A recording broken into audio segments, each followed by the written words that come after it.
Hello వాళ్ళందరికీ నేను శనివారం అయితే ఏడో వారం అయితే పూర్తయింది. ముందుగా లేచి పనులన్నీ అయితే చేసేసుకున్నానండి.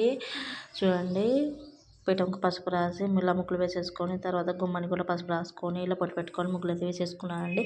బ్రహ్మముహూర్తంలో లేచి పనులన్నీ చేసేసుకున్నానండి. చూడండి, ఇలా పిండి ప్రమిదలు అయితే రెడీ చేసుకొని పీఠంలో అయితే అలంకరించుకొని వస్త్రం పరిచి ఇలా ఏర్పాటు చేసుకున్నానండి. వెంకటేశ్వర స్వామి పటంని అయితే అలంకరించుకున్నాను. చూడండి, వెంకటేశ్వర స్వామి పటం అనేది ఇప్పుడు నేను లక్ష్మీదేవి ఉన్న పటంని అయితే అలంకరించుకుంటున్నానండి. ఎప్పుడు అదే విగ్రహాన్ని పూజ చేసుకుంటాను నేను. మా ఇంట్లో అదే ఉంది. ఇలా తులసి మాలను అయితే అలంకరించుకున్నాను అండి. నాకు 7వ వారం 7 రకాల పూలతో అయితే పూజ చేసుకుంటున్నానండి. ఇలా కలశ స్థాపన చేసుకుంటాను. స్వామివారికి కుడివైపున కలశ స్థాపన అనేది నేను ప్రతి వారం చేసుకుంటాను. ఇలా 7 రకాల పూలతో స్వామివారిని అయితే అలంకరించుకుంటున్నాను. చూడండి, 7 రకాల పూలు అయితే నాకు దొరికాయండి. అంటే 4 రకాలు మార్కెట్లో కొనుక్కొచ్చాను. ఇంకా 3 రకాలు ఇంటి దగ్గర ఉంటాయి కదా పూలు, అవి తెంపుకొని వచ్చానండి. ఇలా 7వ వారం 7 రకాల పూలతో నేనైతే చేసుకుంటున్నాను. ప్రతి వారం ఏంటి అంటే ప్రసాదాలు కూడా నేను చేయలేను కదండి. అంటే బాగున్నాడు, ఎప్పుడు లేస్తాడో తెలియదు, ఎప్పుడు ఆకలి అంటాడో తెలియదు. అందుకని నేను ప్రతి వారం ఏం చేయలేదండి. నువ్వుల లడ్డు, చలివిడి పానకం ఇవే పెట్టాను నేను. ఈ వారం అయితే 7 రకాల పూలు, 7 రకాల ప్రసాదాలు, 7 రకాల పండ్లతో అయితే నేను పూజ చేసుకుంటున్నాను. చూడండి, పిండి ప్రమిదలు తమలపాకుతో ఎలా అలంకరించుకుంటున్నాను, కలశ స్థాపన అయితే చేసేసుకుంటున్నాను. స్వామివారి కుడివైపున కలశ స్థాపన చేసుకోవాలని బుక్కులు అయితే ఉందని నేను కూడా అదే విధంగా చేస్తున్నాను. ఇలా 7 రకాల ప్రసాదాలు అయితే ఇలా అరటాకు వేసి ప్రసాదాలు అయితే నేను పెట్టేసుకుంటున్నాను. నేను చూడండి ఏమేమి పెట్టాను. పొంగలి ప్రసాదం, ఇవి చెక్క లడ్లు అని నేను ఇంట్లో చేసినవి 7 లడ్లు అయితే పెడుతున్నానండి. చెక్క లడ్లు, వడలు, నువ్వుల లడ్లు,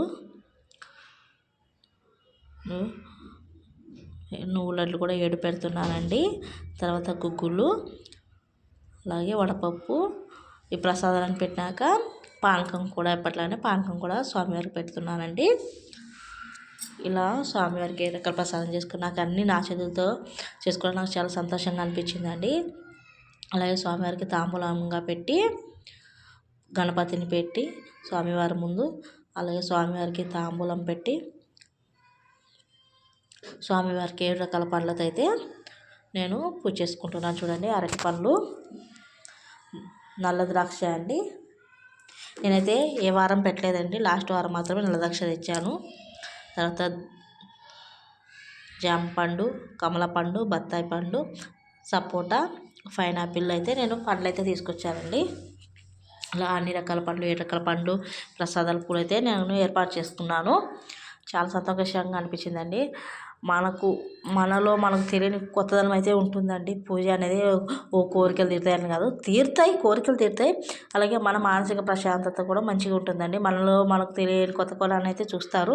మీరు ఎవరైనా చేసుకోవాలనుకుంటే ఖచ్చితంగా వ్రతం అయితే చేసుకోండి. ఫైనల్గా పానకం అయితే పెట్టేసానండి. తర్వాత నేను ప్రతి వారం ఒకరికి జాకెట్ ముక్క అయితే పెట్టేశానండి. తాంబూలంగా, బట్టలు మన చేత కాదు కదండి. తాంబూలం అయితే ప్రతి వారం ఒక్కొక్కరు పెట్టాను. అలాగే ఈ వారం కూడా లాస్ట్ శనివారం కాబట్టి జాకెట్ ముక్క అయితే రెడీగా చేసుకున్నానండి. వ్రతం అనేది నేను ఆల్రెడీ విన్నాను, చదివాను.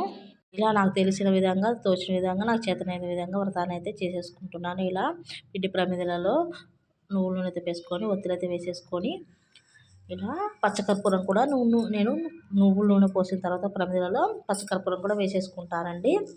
ఇలా బుక్లో ఉన్న విధంగా నేను మంత్రాలు అయితే చదువుకొని పూజ విధానాన్ని స్టార్ట్ చేస్తానండి. ఇలా దీపాలు వెలిగించుకొని పుస్తకంలో ఎలా ఉందైతే నేను అలా చేస్తానండి.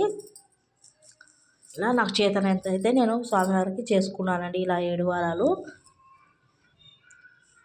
అసలు నేను చేయగలలేనా అనుకున్నానండి. బాబుని పెట్టుకొని నా చేతనవుతుంది అని స్టార్ట్ చేశాను.